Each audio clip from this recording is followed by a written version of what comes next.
నమస్కారం అండి. నా పేరు Kalan Sanjay Kumar, high court advocate, Telangana and Andhra. ఈరోజు నేను చెప్పే అంశం ఏంటంటే AP land title deed act 2023 అంటే భూ హక్కుల చట్టం 2023.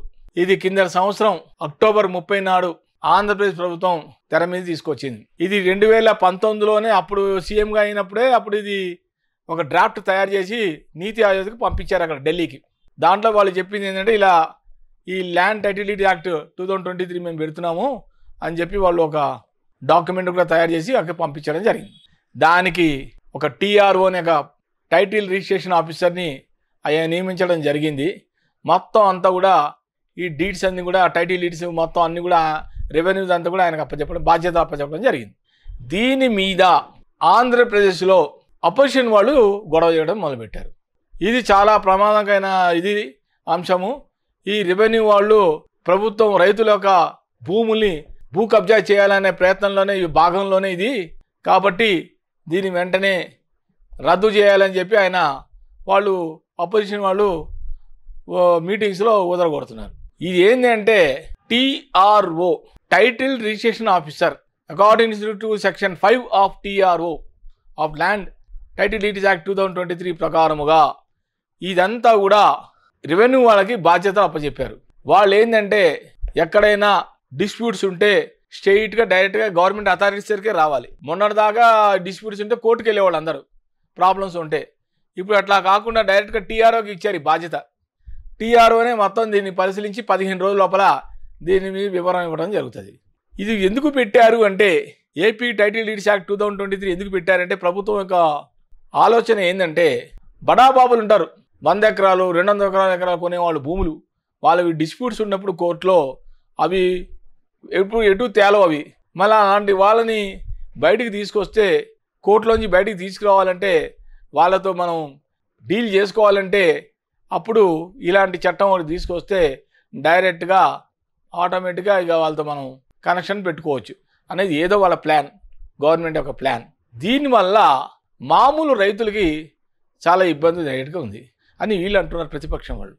ఏంటంటే ఇప్పటిదాకా రైతులకి ఎవరైనా భూమి కొనుక్కుంటే టైటిల్ డీడ్ అని, ఆర్ఓఆర్ అని, అడంగల్ అని, 1B అని, సేల్ డీడ్ ఇవన్నీ చాలా డీడ్స్ ఇచ్చేవాళ్ళు.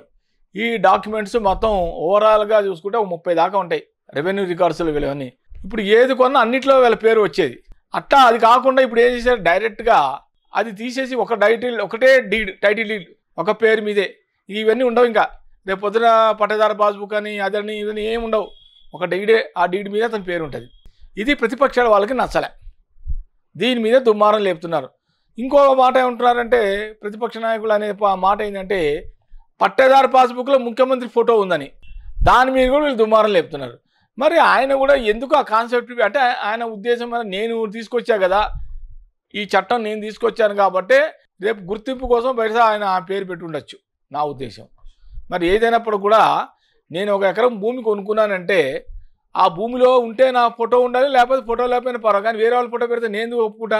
ఇది ఇక జరుగుతున్న విషయం. ఇక్కడ ఏం జరుగుతుంది, ఆంధ్రప్రదేశ్లో పట్టేదారు పాస్బుక్ మీద ముఖ్యమంత్రి గారి ఫోటో ఉంటుంది. దాన్ని వీళ్ళు జీర్ణించుకోలేకపోతారు ప్రతిపక్ష నాయకులు. అది ఉండడానికి వీల్లేదు, అసలు చట్టమే ఉండడానికి వీల్లేదని వీళ్ళు గొడవ పెడుతున్నారు. ఏదైనప్పుడు కూడా అనవసరంగా నష్టపోయేది రైతులు. రేపొద్దున వాళ్ళకి చక్కగా ఇప్పటిదాకా అయితే బాగానే ఉండేది. మరి ఈ చట్టం రాకముందర వాళ్ళకి అన్నింటిలో అడంగల్లో వాళ్ళ పేరే ఉండేది, పాస్బుక్లో పట్టేదారు పాస్బుక్లో వాళ్ళ పేరే ఉండేది, టైటిల్ డీడ్లో వాళ్ళ పేరే ఉండేది, 1Bలో వాళ్ళ పేరు అన్నీ ఉండే, రకరకాలుగా 5-6 డాక్యుమెంట్స్ అన్నింటిలో వాళ్ళ పేరే అప్పేరేది. ఇప్పుడు దాన్ని ఆల్మోస్ట్ చాలా చోట కూడా పేర్లు జరగడాలు జరిగినాయిలే. ఒక డాక్యుమెంట్లో ఒకటి ఉంటే ఒక పేరు ఇంకో చోట ఉండేది. అలా నాకు వచ్చిన కంప్లైంట్స్ కూడా అలా వచ్చాయి.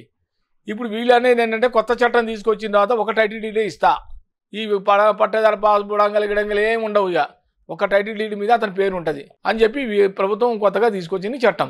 అయితే ఇప్పుడు ఏదైనా సరే డైరెక్ట్గా ఇష్యూ వచ్చినప్పుడు, డిస్ప్యూట్ జరిగినప్పుడు, ల్యాండ్ డిస్ప్యూట్ జరిగినప్పుడు వాళ్ళు డైరెక్ట్గా ఇక కోర్టుకు ఆశ్రయించగల అపెలేట్ కోర్ట్ అని కొత్తగా పెట్టారు.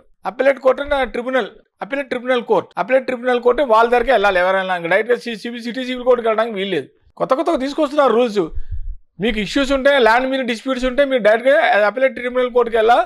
అక్కడ టీఆర్ఓ టైటిల్ రిజిస్ట్రేషన్ ఆఫీసర్ ఇదివరకు ఎంఆర్ఓ అనేది ఎంఆర్ఓ కాదు, ఎంఆర్ఓ బదులు ఎంఆర్ఓ పవర్స్ ఇచ్చేసి టీఆర్ఓ పెట్టారు పవర్స్. అంటే ల్యాండ్ అంటే రెవెన్యూ అంటే ఏదంటే మన ప్రాపర్టీ ఏదో ఇష్యూస్ ఉంటే ఇంకా మనకి చట్టాలు అక్కడ స్మాల్గా అప్లెట్ ట్రిబ్యునల్ కోర్టులో పోవడం, అక్కడ వెళ్ళి సాల్వ్ చేసుకోవాలి.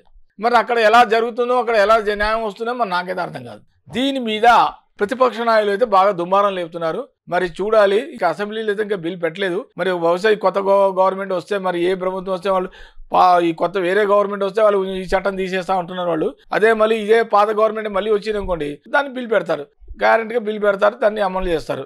సో ఏదైనప్పుడు కూడా రైతులు కూడా బాగా ఆలోచించుకొని జాగ్రత్తగా మీరు ఏదైనా ఉంటే ఇష్యూస్ని మీరే సాల్వ్ చేసుకోవాలని అనుకుంటున్నాను.